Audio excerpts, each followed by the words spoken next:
Hi guys, welcome back to my channel క్వీనీతో ముచ్చట్లు. Early morning 6 కల్లా మాకు అమ్మవారి దర్శనం అయితే జరిగిందండి. ఎంత మంచి దర్శనం అండి, అసలు భలే అనిపించిందనమాట.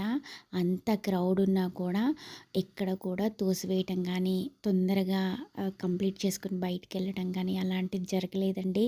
కాసేపు నించొని అమ్మవారిని చూసే అంత భాగ్యం అయితే దొరికింది ఈసారి మాకు. సో ఇంకా అక్కడ మంచి కంప్లీట్ చేసుకొని బయటికి వచ్చి అక్కడ చుట్టూ ఉన్న వేరే చిన్న చిన్న టెంపుల్స్ చూసుకొని బయటకు వచ్చేసి ఇంకా మేము పానకాల నరసింహస్వామి టెంపుల్కి అయితే స్టార్ట్ అయ్యామండి. నిజంగా మార్నింగ్ మార్నింగ్ దేవుడి దర్శనం అయితే ఆ డే మొత్తం ఎంత పాజిటివ్గా ఉంటుందండి. నిజంగా చెప్తున్నాను, నా అంటే స్వయం ఎక్స్పీరియన్స్తో చెప్తున్నానండి.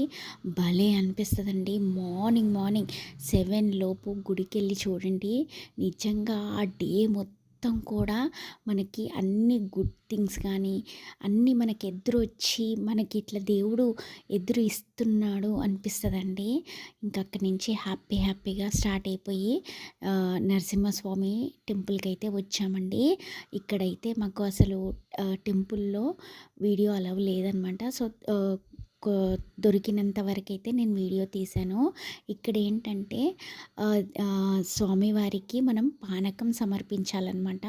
మనం ఏదైనా కోరిక కోరుకొని పానకం సమర్పించేసి మళ్ళీ వచ్చినప్పుడు మళ్ళీ ఇంకా ఎక్కువ పానకం ఇస్తానని మొక్కుకోవాలంట. సో నేను ఫస్ట్ టైం అండి వెళ్ళడము. చాలా మంచి దర్శనం అయింది ఇక్కడ కూడా. తర్వాత అమ్మవారి దర్శనం చేసుకొని బయటికి వచ్చామండి. ఇది పానకాల నరసింహస్వామి టెంపుల్ ఏంటంటే కొండపైన ఉంటుందన్నమాట. సో కొండ కింద కూడా ఇంకొక నరసింహస్వామి టెంపుల్ ఉంటుంది.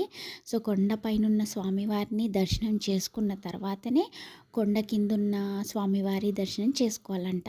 సో ఇక్కడైతే అంతా మంచిగా జరిగిపోయి అక్కడ కాసేపు కూర్చొని కొన్ని వీడియోస్ ఫొటోస్ తీసుకొని బయటికైతే వచ్చామండి.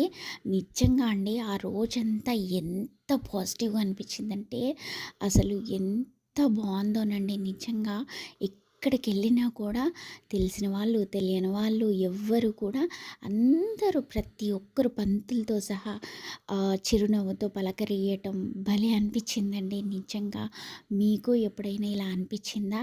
అనిపిస్తే కామెంట్ చేయండి. Thank you for watching. Bye guys, ఉంటున్నా మరి.